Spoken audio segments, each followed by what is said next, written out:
नमस्कार। Debate central में आपका स्वागत है। मैं हूं अभय किशोर। एक बार फिर किसान संगठन दिल्ली की ओर कूच कर रहे हैं। भारतीय किसान संघ की ओर से अपनी मांगों को लेकर दिल्ली के रामलीला मैदान में गर्जना रैली का आयोजन किया गया है। इस दौरान देश भर से हजारों किसान अपनी मांगों को रखने दिल्ली पहुंच रहे हैं। किसानों ने 3 किसान बिल के विरोध में एक ऐतिहासिक प्रदर्शन किया था। इस रैली की कामयाबी के सामने सरकार को झुकना पड़ा था। एक बार फिर किसानों ने किस मुद्दे पर मोर्चा खोला है, इस बात की पड़ताल हम आज की डिबेट में करेंगे। लेकिन उससे पहले देखिए ये रिपोर्ट।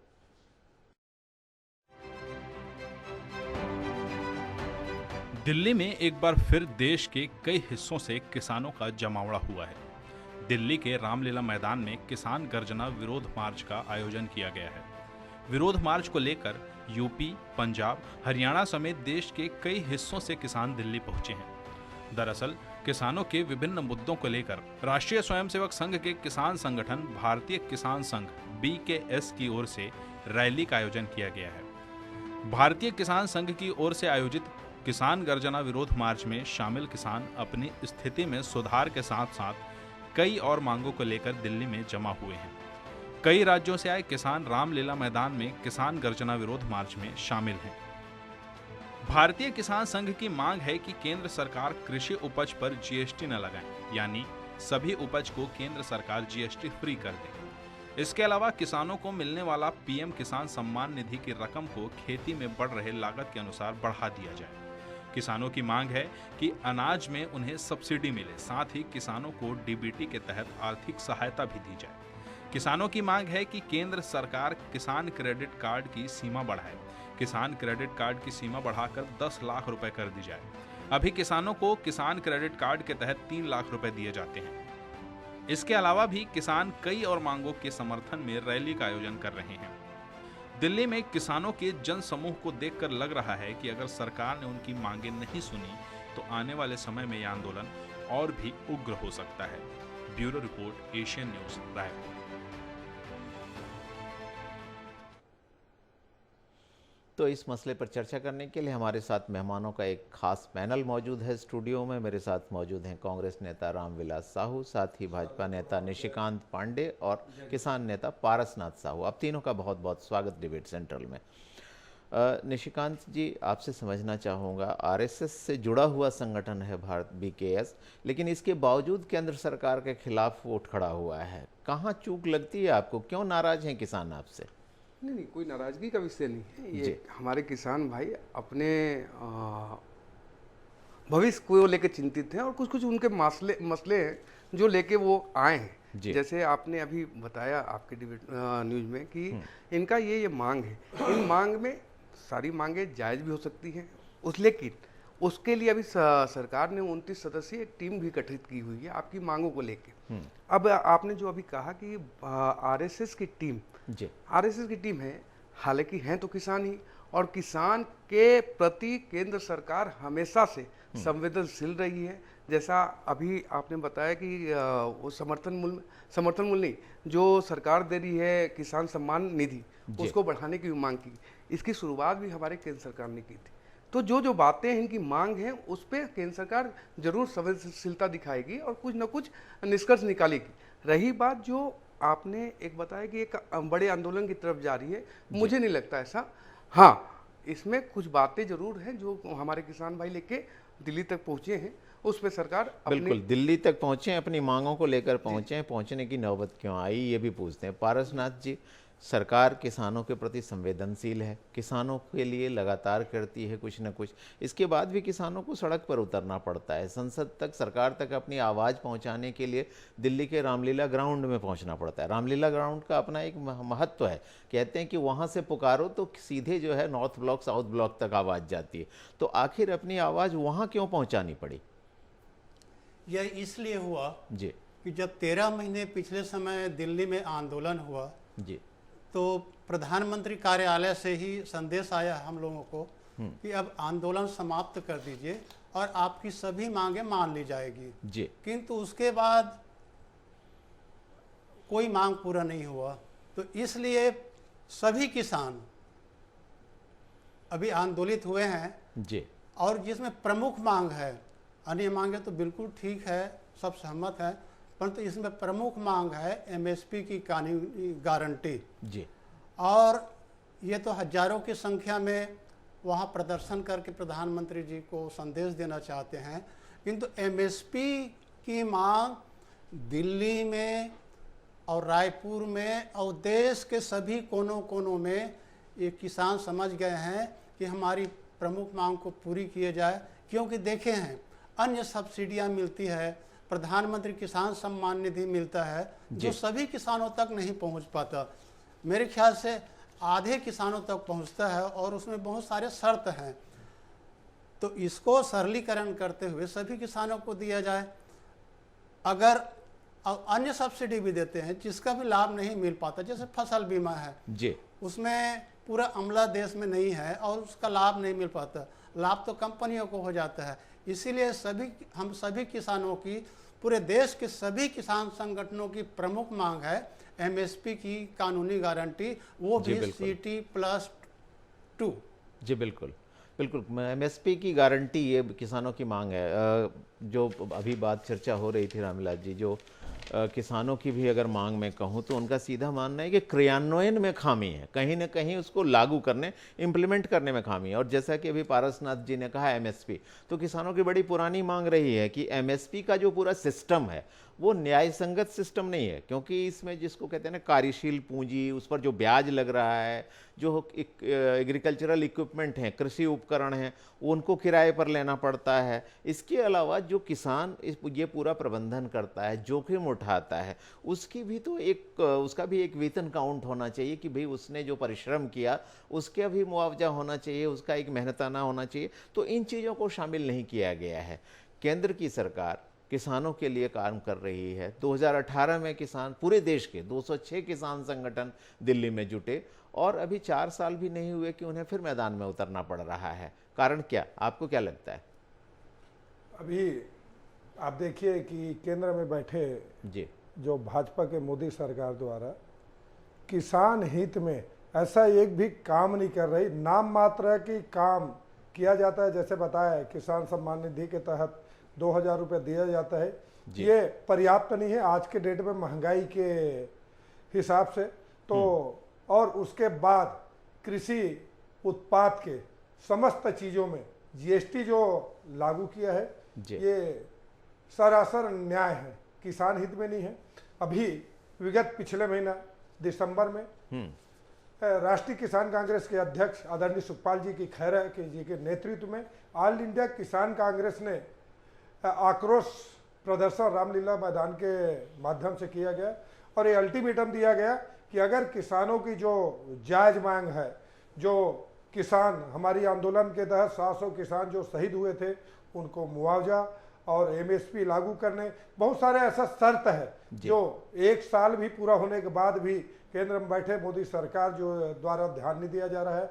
और उसके बाद किसानों की आय दुगुनी करने की बात की है, किसान की आय दुगुनी नहीं किए, जबकि खाद और अन्य चीज जो कृषि उपकरण है, डीजल की जो दाम में वृद्धि कर दी, जिसमें हमारी किसान साथियों का जो लागत बढ़ गया और फायदा कहीं नहीं हुआ, इसलिए किसान आक्रोशित हुए। बिल्कुल, और किसानों की आमदनी दोहरी नहीं हो पाई, उन पर कर्ज का बोझ बढ़ गया, उनकी लागत बढ़ गई। अगर निशिकांत जी, अगर मैं आंकड़ों की भाषा में बात करूं, जो कि खुद केंद्र सरकार ने राज्यसभा में माना है कि 2020-21 का ही आंकड़ा अगर मैं कहूं कि जो राज्यसभा में 15 मार्च को सरकार ने रखा है कि जो कमर्शियल बैंक हैं, व्यावसायिक बैंक हैं, उनका जो एग्रीकल्चरल लोन है वही इस मद में 18.4 लाख करोड़ रुपए बकाया है।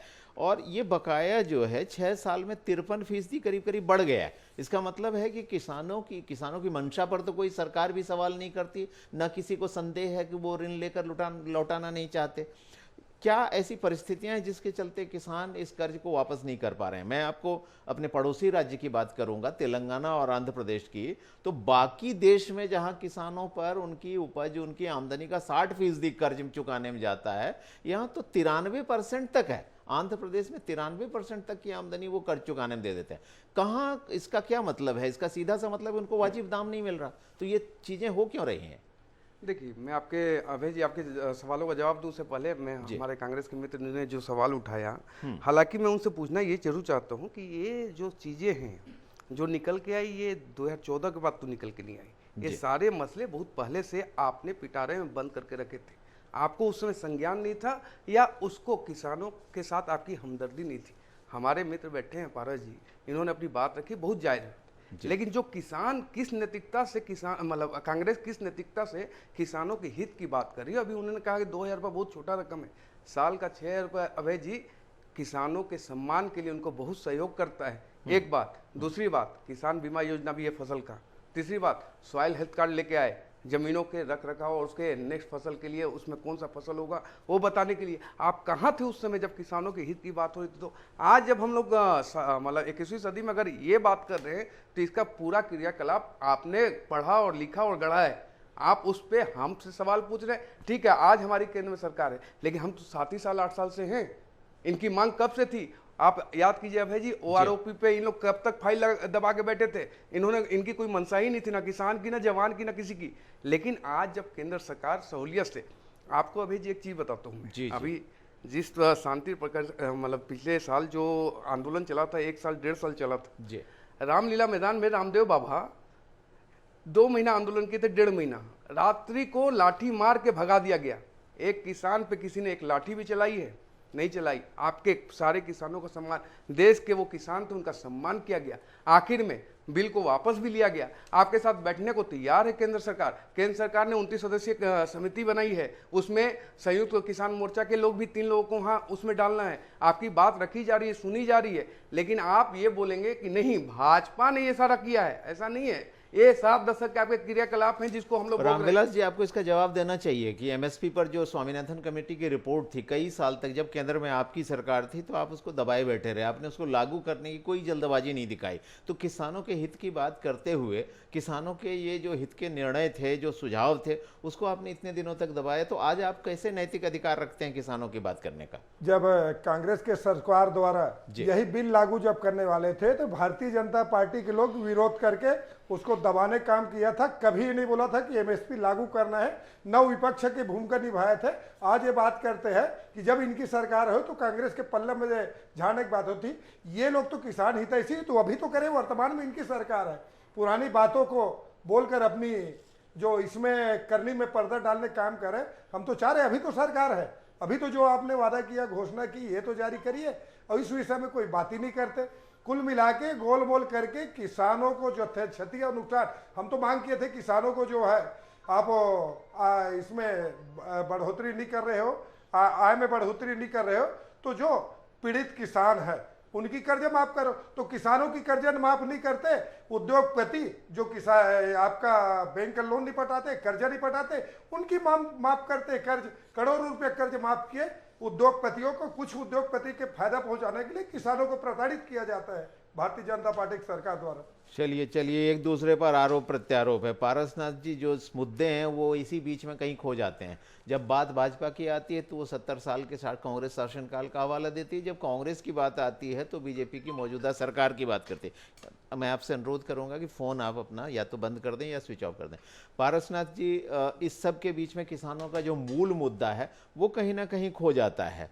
जो मसले उठा रहे हैं किसान बार बार, भी एमएसपी की बात आप करते हैं तो एमएसपी, एक तो सभी कृषि उपज को जीएसटी से मुक्त करिए, एमएसपी को न्याय संगत बनाइए कि आप उसको सिर्फ जो है बाजार मूल्य मत देखिए किसान की लागत कितनी है। प्रकृति की मार से वो जो भुगतता है वो अलग मुद्दा है, लेकिन उसकी लागत तो दीजिए। क्या कहना चाहेंगे आप इस पर? नहीं, बहुत सही बात आप बोल रहे हैं जी। आज लागत 2800 औसत प्रति कुंटल 2800 रुपया आता है जी। खैर छत्तीसगढ़ में 2500 मिल रहा है तो कुछ राहत मिल रही है। आप देखिए बिहार में 1000-1200 से ज़्यादा बेच नहीं पाते और बहुत दयनीय स्थिति है, चाहे गन्ना उत्पादक हो या कोई भी चीज़ हो। तो ये मांग बहुत ज़रूरी है। स्वतः प्रधानमंत्री ने कहा था मैं 2022 तक आय दोगुनी करूंगा और लागत में 1.5 गुना दूंगा। आज 2022 बीतने को है पर अभी तक मांगे यथावत है। और मैं तो साफ कहता हूं भाई कि आप छोटी छोटी जो सब्सिडी है उसको बंद कर दीजिए। आप वास्तविक लागत के आधार पर समर्थन मूल्य घोषित कीजिए, जिसमें जैसे कर्मचारियों को दिया जाता है सांसद विधायक लोग जो लेते हैं महंगाई के हिसाब से, वैसे लागत को ध्यान में रखते हुए उसका एक निश्चित समर्थन मूल्य हो और उसमें महंगाई के अनुसार से बढ़े। इसीलिए तो स्वामीनाथन ने एक 1984 में ये पूरा स्वामीनाथन आयोग ने सरकार को एक रिपोर्ट दी थी। आज तक दोनों सरकार ने इसको दबा के रखा है और आरोप प्रत्यारोप लगा के बचना चाहते हैं, किंतु अब किसान जागरूक हो चुके हैं। और देख लेना, मैं इस चैनल से बोल रहा हूँ, जो एमएसपी की गारंटी देगा वो सत्ता में बैठेगा, जो नकारेगा वो सत्ता से वंचित होना पड़ेगा। बिल्कुल, आप एक किसान भी हैं, जो कठिनाइयां एक किसान के रूप में आप महसूस करते हैं अलग अलग स्तर पर, चुनौतियां क्या हैं आपके सामने? खेत में फसल बोने से लेकर, काटने से लेकर, उसकी मार्केटिंग करने तक जो दिक्कतें आपको एक किसान के रूप में आ रही हैं, मैं चाहता हूं आप दर्शकों से जरूर बताएं ताकि दर्शक समझ तो सकें परेशानी कहाँ है। वैसे तो किसानों का जन्म ही समस्याओं से होता है, मरते तक कर्ज में डूबे रहते हैं। बीज की समस्या, खाद की समस्या, जैसे एक छत्तीसगढ़ ही नहीं अनेक राज्यों को अभी पर्याप्त खाद आवंटित नहीं हो रहा है, ये भी समस्या है। बीज से व्यापार तक समस्या ही समस्या है। खैर छत्तीसगढ़ की स्थिति थोड़ा अलग है, परंतु पूर्ण संतुष्ट हम किसान लोग अभी भी नहीं हैं। और सबकी एक ही निदान है, एमएसपी की कानूनी गारंटी जी, वो भी लाभकारी समर्थन मूल्य। ऐसा नहीं कि मैं एमएसपी लागू कर दिया 2040-60 है वही चलता रहेगा, ऐसा नहीं। हमारी लागत, आप जो व्याख्या कर रहे थे जी, हमारी लागत में हमारी मेहनत को भी जोड़े, हम निगरानी करते हैं उसको भी जोड़े, हम कर्ज लेके उसमें लगाते हैं, सब जोड़े। और लागत में 1.5 गुना, ताकि लागत अगर हमारी 2800 आ रही है तो वो तो उसी के बराबर हो गया। फिर हम घर गृहस्थी कैसे चलाएंगे, हम बाल बच्चों को कैसे पढ़ाएंगे? इसलिए प्रधानमंत्री ने बहुत सोच समझ के बोला था कि मैं उसमें 1.5 गुना जोड़ के समर्थन मूल्य घोषित करूंगा। आज लगता है ये दिवा स्वप्न जैसा है और इसको सब समझ चुके हैं और निश्चित रूप से आंदोलन बहुत निर्णायक होगी। बिल्कुल। निशिकांत जी, किसानों की कुछ और मांगे भी हैं जो आज भी जुट रहे हैं, उनकी भी कुछ और डिमांड है। जैसे उन्होंने एक मुद्दा ये उठाया है कि जो कारोबारी लाइसेंस हासिल करना होता है उसकी प्रक्रिया बहुत जटिल है। किसानों की मांग ये है कि किसान क्रेडिट कार्ड, चूंकि सरकार के पास सभी किसानों का डाटा है, किसान क्रेडिट कार्ड उसके पास है, अलग से उनको एक जटिल प्रक्रिया से क्यों गुजरना पड़े? प्रधानमंत्री मोदी जब खुद गुजरात में थे तो उन्होंने सिंगल विंडो क्लियरेंस की बात इंडस्ट्री के लिए की थी, जिसको पूरे दुनिया में सराहा गया था। आज की तारीख में किसानों को एक जटिलता से क्यों गुजारा जा रहा है? सरकार ऐसा क्यों नहीं करती कि जो किसान क्रेडिट कार्ड होल्डर है उसको सीधे सीधे कारोबारी लाइसेंस मिल जाए?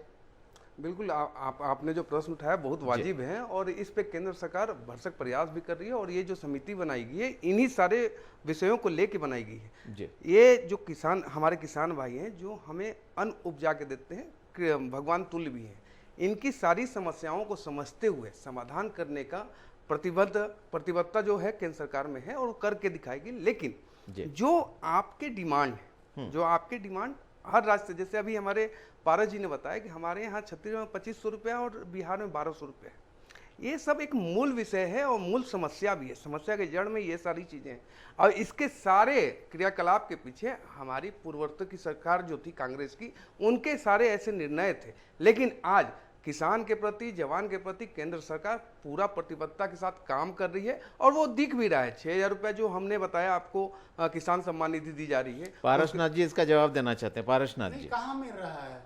आधे किसानों को हर साल कटौती हो रही है और 6000 साल में मतलब कितना होता है? एक 500 रुपये महीना। ये भी नहीं मिलता था, अभी एक शुरुआत हुई है, उसको तो आपको मतलब साधुवाद करना चाहिए। कितने किसान हैं? साधुवाद देते हैं, तो आप इसको भी बंद कर दीजिए। नहीं, बंद नहीं कर दीजिए। देखिए जो किंतु आप हम किसानों को जो समर्थन मूल्य देंगे वो हर किसान तक जाएगा। बिल्कुल ठीक बात है। ये जो है 5 एकड़ तक का, बिल्कुल ठीक है, सभी तक नहीं पहुंच पाता है। जो 5 एकड़ से ऊपर के उनको नहीं जा रहा है, आपकी बात बिल्कुल ठीक है। लेकिन जो सम्मान निधि की शुरुआत हुई वो पहले तो थी नहीं, आपको दिया जा रहा था, अभी देना शुरू किया गया है। हालांकि जो ये विषय हैं आप लेके आए हैं और सरकार संवेदनशीलता के साथ इस पे अवश्य कुछ ना कुछ ठोस निर्णय लेगी, आप लोग के साथ बैठ के लेगी। एक पूरी टीम बनाई गई है, 29 सदस्यीय टीम है जिसमें कृषकों से जुड़े हुए लोग हैं, किसान नहीं, आंदोलन। इस टीम में वही लोग हैं जो तीनों काले कानून का समर्थन नहीं किया था, वही लोग देखिए बैठ के पारस जी, बनाए बायस होके दिल में कोई मलाल लेके नहीं चलिए। आप ये मान के चलिए केंद्र सरकार आपके लिए चिंता अरे कर रही उसमें है। समिति बनाने की जरूरत भी नहीं थी, वो सब जानते हैं कि किसानों को कितना खर्चा आता है, आप भी सहमत हैं। तो समिति बनाने का मतलब है टालना। वही बात मैं बिल्कुल, बड़ी बड़ी बातें करने के बजाय जो है, जो बार बार समितियां बनती, विशेषज्ञों का पूरा पैनल है। कृषि मंत्रालय में भी कोई ऐसा तो है नहीं कि ऐसे लोग बैठे हैं जिनको चीज़ों का पता नहीं है। सभी समितियां बनती हैं, समितियों की रिपोर्ट कहाँ जाती है इसका कुछ पता नहीं चलता। देश में समिति बनाओ, समिति की रिपोर्ट पर जांच करने के लिए एक और समिति बनाओ, यही चलता रहता है। रामविलास जी, राजनीति से अलग हटकर किसानों के लिए कुछ करेंगे? नहीं, आप तो देख ही रहे हो कि यहाँ छत्तीसगढ़ का जो मॉडल है, भूपेश बघेल जी अभी गए थे चुनाव में जी। तो हिमाचल में आपने देखे छत्तीसगढ़ मॉडल की जब बात की है तो छत्तीसगढ़ में जो चल रहा है किसानों के हित में, चाहे आपकी 2640 2660 रुपए में धान खरीदी हो, चाहे 2 रुपये में गोबर खरीदी हो, हर मजदूर न्याय योजना के तहत दिया जा रहा है, युवा लोगों को जो 1 लाख रुपए, ऐसा बहुत सारे जो योजना है जो छत्तीसगढ़ में एक देश में मॉडल के रूप में चल रहा है और ये प्रशंसनीय है। शायद ऐसा कोई प्रदेश होगा जो यहाँ का छत्तीसगढ़ में जितने योजना गरीब मजदूर और किसानों के लिए चल रहा है। तो हम यही मांग करने गए थे अभी विगत 10 तारीख को कि जो छत्तीसगढ़ में जो योजना चल रहा है ऑल इंडिया में चालू करे और जिस उत्पादन जिस क्षेत्र में है उसका समर्थन मूल्य निर्धारित करे। तो केंद्र के सरकार किसानों के मुद्दा में न कोई डिबेट में बोलने के तैयार है, न कोई मीटिंग में बोल देते। पारसनाथ भैया ने बताया, साहू जी ने बताया कि ये समिति बना के गोलमोल टालने की काम करते हैं और बोला जाता है किसान कांग्रेस सरकार ने 60 साल में क्या किया, 70 साल में किया। ये भारतीय जनता पार्टी जो साथी जिस स्कूल में पढ़ते कांग्रेस की देन है, जो अस्पताल है कांग्रेस के दिन है, जो ट्रेन आज पटरी दौड़ रहे कांग्रेस के देन है। ये लोग बोलते हैं अमृत महोत्सव मना रहे, क्या इससे तहत जहद महोत्सव था?